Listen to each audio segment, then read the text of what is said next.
Cain has killed his brother, he is then given a symbol of great protection, just another one of those Bible concoctions where the true story is an esoteric mystery embedded with hidden symbolism, thus taking it literally makes no sense.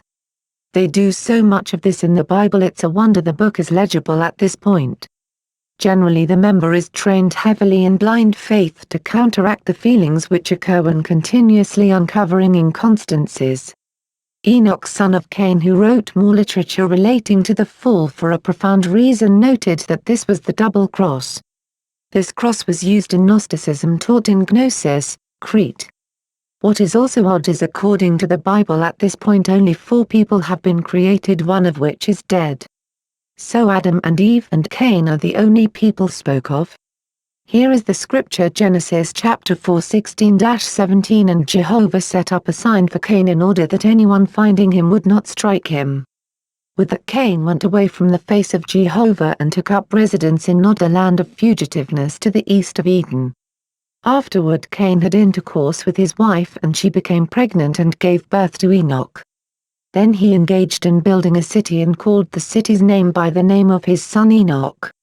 Once Cain is evicted, it says he left into the land of Nod, the land of fugitiveness, and he knew a wife. This mysterious land of Nod I have traced to the land of Canaan, which became Palestine then Israel. In Palestine they have discovered caves completely excavated by what appears to be a very advanced race for the time that must have been of great stature according to how the caves were laid out. Our biblical story of Abraham also starts off in Ur of Chaldea, and Abraham, when leaving Ur, enters Canaan, where he experiences his first encounters with the God of the Bible.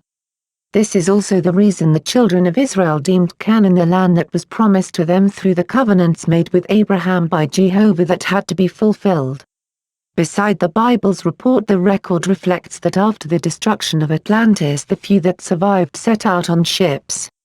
It goes on to say many of them reached land in the area we now know as Canaan. They began rebuilding their empire, warring with the various people currently inhabiting the land. It goes on to report that many sailed further into indigenous territories inhabited by various Indian tribes. Many of these tribes recorded the arrival of the Atlanteans and report that they taught them various sciences, mathematics, and of course a new religion. Being more technologically and spiritually advanced, the natives began to worship them as gods and knew them as feathered serpents because of the religion they taught and the appearance of their deity. Since there has been so much talk of these serpents, we have to at some moment approach the question, are all serpents and reptilians evil?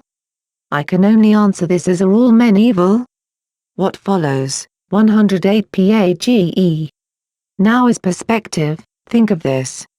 If you were born a lion, is it natural for you to behave like a sheep? Obviously not, so we all have different characters that at times directly oppose the nature of other species. Just as when ants invade your kitchen because you spilled some sugar, you become their apocalypse when you wipe out hundreds of them with the sweep of a cloth, drowning them as you clean the rag, watching them go down the drain.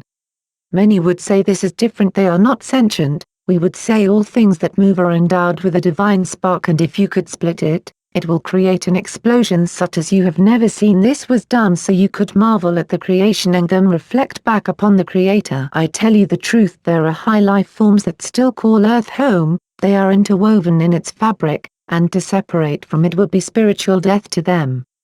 Earth is also our current reference point. If it is removed, it is possible our memories will be disposed of when we reincarnate again. This is of course if we continue to reincarnate after what happens in the future. The best most could hope for is another repeat of life with no memories, in which I'm not really up for. We must admit Earth life is dangerous after a while in our current atmosphere of illusion. It is easy to bring about so many excesses. We not only destroy things around us, but we also bring about the degradation and degeneration of our souls. Experience is not the only thing the soul needs to grow. In fact, experience is a relatively small portion when you consider the soul can eat elements, essence, and gaseous things found in the atmospheres. We must now build a superhighway down the path of truth. Why? During the invasion of the Anu, known also as Anna, life forms from another constellation called Nibiru came to Tiamat Earth to subdue it. Tiamat, known as the Dragon, fought the Anunnaki, who fought back using highly advanced weapons that ultimately split Tiamat. This is the story in the Bible of the dragon fighting the angels.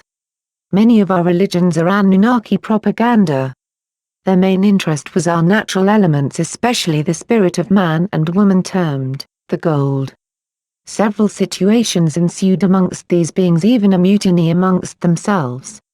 These beings are responsible for the Nephilim stories of the Bible. They altered a race of what appeared to be then pure spiritual beings of various types, into spirit forms encased in flesh in which they could slave and master over.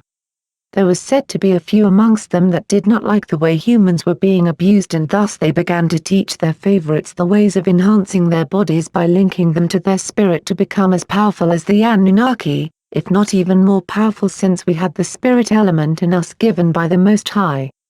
These mysteries of enhancing the body later became known as the wisdom of the serpent.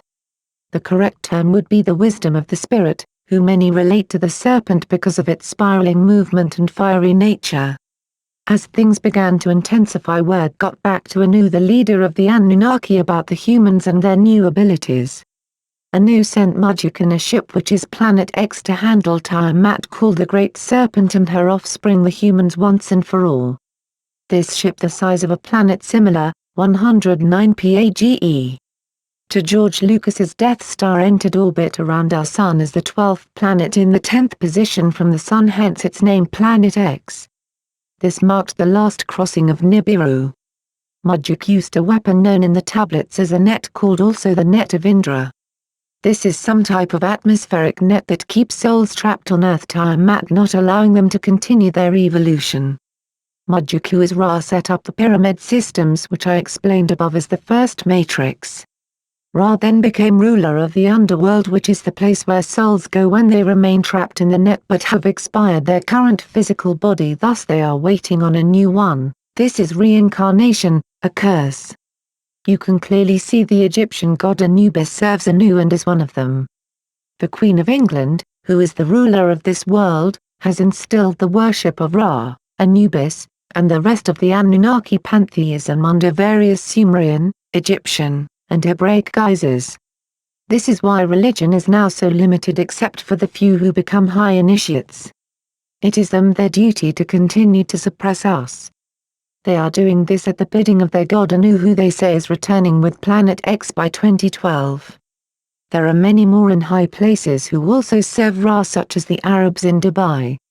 Reason 89 parliaments are tools for the Anunnaki. They run mystery schools, governments, and practically the entire globe. I have yet to find anyone who opposes this force. They are supremacists, such as the ideas the Talmud discusses about Gentiles. Thus, if you are not in leagues with them, you are only a resource that can be abused.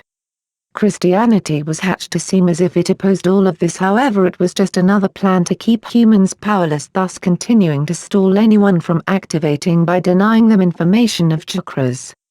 We will face the Anunnaki in what will appear to be the first extraterrestrial contact on Earth. Currently it seems Earth will face utter destruction and enslavement by them, however the Most High holds the key element of setting such plans to ruin. You must at least individually entreat the Most High. 110 PAGE. The Anunnaki themselves appear to be originally reptilian, however, they have blended with various life essences and thus their appearances vary.